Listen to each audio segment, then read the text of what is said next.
अस्सलाम वालेकुम, my name is advocate मन्ना श्री मिर्ज़ा। आज हम डिस्कस करेंगे कुछ क्वेश्चंस के आंसर मैं दूंगी।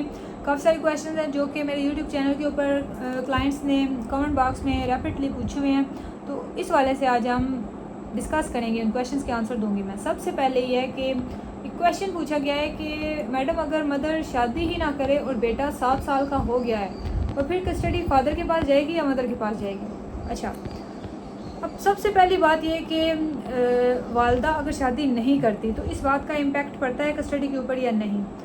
यहाँ पे बात हो रही है बेटे की कस्टडी की। वो कह रही है कि मेरा बेटा 7 साल का हो गया। अगर वालदा दूसरी शादी कर लेती है और बेटा है आपका, तो ये चीज़ मैटर नहीं करती कि वालदा ने शादी कर लिया। अब डेफिनेट सी बात हो जाए कि जी जो बच्चा है वो बाप के हवाले कर दिया जाएगा। नहीं, सबसे पहली जो चीज़ देखी जाती है वेलफेयर ऑफ द माइनर।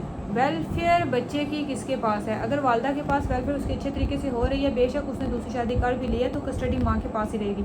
हाँ, बच्ची की अगर कस्टडी का देखा जाए, अगर वो बच्ची है तो फिर यह कि अगर वालदा दूसरी शादी करती है तो फिर ये चीज़ सीरियसली ली जाएगी कि माँ ने अब दूसरी शादी कर ली है, वो बच्ची के लिए जो दूसरा बंदा है वो नामहरम हो गया है, तो अब कस्टडी अगर बाप क्लेम करता है तो उसको मिल सकती है। ठीक है, आप वाले केस में यह है कि बेटा है तो मतलब कि कस्टडी आपके पास रहेगी अगर आपके पास है तो।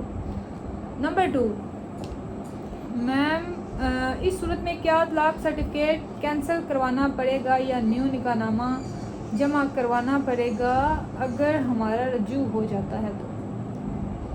क्वेश्चन ये है कि मतलब कि अगर ये हुला के बाद रजू कर लेती हैं, इनका कहने का मतलब ये है कि अगर हम रजू कर लेती हैं तो इस सूरत में तलाक मोसर सर्टिफिकेट कैंसिल करवाना पड़ेगा या न्यू निकाहनामा। अच्छा, इसमें यह है कि अगर तलाक मोसर सर्टिफिकेट आपने नहीं लिया हुआ ना, ठीक है, तो फिर यह है कि अगर प्रोसीडिंग्स आपकी यूनियन काउंसिल में चल रही हैं तो आपने वहाँ पे जाकर स्टैम्प पेपर दे देना कि हमारा आपस में कंप्रोमाइज़ हो गया। इन केस अगर तलाक सर्टिफिकेट इशू हो गया है तो फिर यह है कि आपने नए सिरे से निकाह करना है, तजदीद निकाह उसको कहते हैं, नया हकमत देना है और नया जो निकाहनामा है वो दर्ज रजिस्टर्ड करवाना है। ठीक है। नंबर 3 पे यह है कि मैडम मैंने अपनी बीवी को तलाक दी है और यूनियन काउंसिल से तलाक सर्टिफिकेट हासिल कर ली है। 3 नोटिस मिलने के दौरान इसने कोई शिकायत नहीं की। अब इसने कोर्ट में 5 माह के बाद केस दायर कर दिया है बच्चों के खर्चे का, तो इनका केस बनता है? बनता है। क्यों? क्योंकि आपने उसको पहले तलाक दी है, आपका राइट था, आपने उसको डिवोर्स दे दी, आपने तलाक सर्टिफिकेट भी ले लिया, उसने कोई एक्शन नहीं लिया। अब जब उसने 5 महीने गुजर गए या इवन के 1 साल भी गुजर जाए, उसने अगर बच्चों के खर्चे का केस फाइल किया है तो इट्स ओके, मतलब कि ये तो उसका राइट बनता है। वो बच्चों के खर्चे का केस कर सकती है, अपने खर्चे का वो केस नहीं कर सकती। अपने खर्चे का वो केस कर सकती थी जब तक तलाक नहीं हुई थी। अब आपके क्वेश्चन में यह है कि बच्चों के खर्चे का उसने केस फाइल किया है तो वो कर सकती है, डेफिनेटली वो कर सकती है। मतलब कि वो तो इवन के 6 महीने आप कह रहे हैं, बल्कि 5 माह, साल भी गुजर जाए, 2 साल गुजर जाए, वो खर्चे का केस तो उसका बनता है। और आप भी मतलब कि खर्चा देने से इनकार नहीं कर सकते, वो हर सूरत आपने खर्चा पे कर। नेक्स्ट है कि अस्सलाम वालेकुम सिस्टर, मेरे शोहर की पहली शादी भी है और वो उम्र में मुझसे बड़ा है और अब हम अलग रहते हैं, तो मुझे बच्चों की कस्टडी मिल सकती है? आपके हस्बैंड ने पहले भी शादी की हुई है और अभी आई थिंक आप फिर उसकी दूसरी बीवी हो गई और आप से उम्र में भी वो बड़ा है, तो आपको बच्चों। अब यहाँ पे जो आपका क्वेश्चन है ना, इसमें 2 चीज़ें सामने आती है। पहली बात ये कि मुझे नहीं पता, आपने नहीं लिखा कि बच्चों की उम्र कितनी है। ठीक है, अगर तो बच्चे बहुत छोटे हैं तो वो आपके पास ही रहेंगे।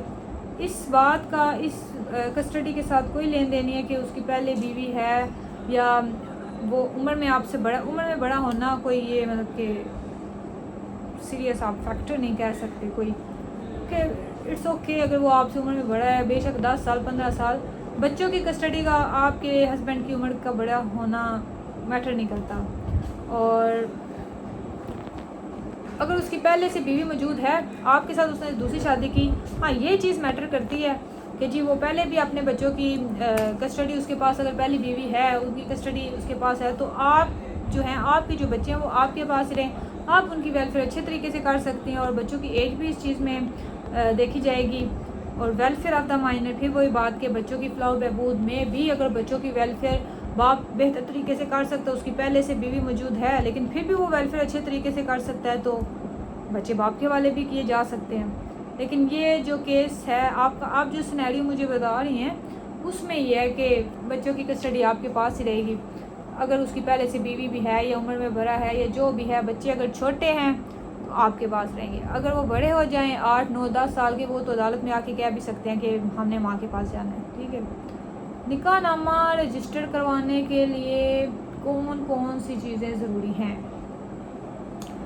अच्छा, इसका ये है कि अगर आपने निकाह नामा रजिस्टर करवाना है तो सबसे पहली बात जो देखी जाएगी, हम शादी भी करते हैं, जब निकाह करते हैं तो उसके एसेंशियल्स हैं कुछ, ऑफर, एक्सेप्टेंस, कंसिड्रेशन।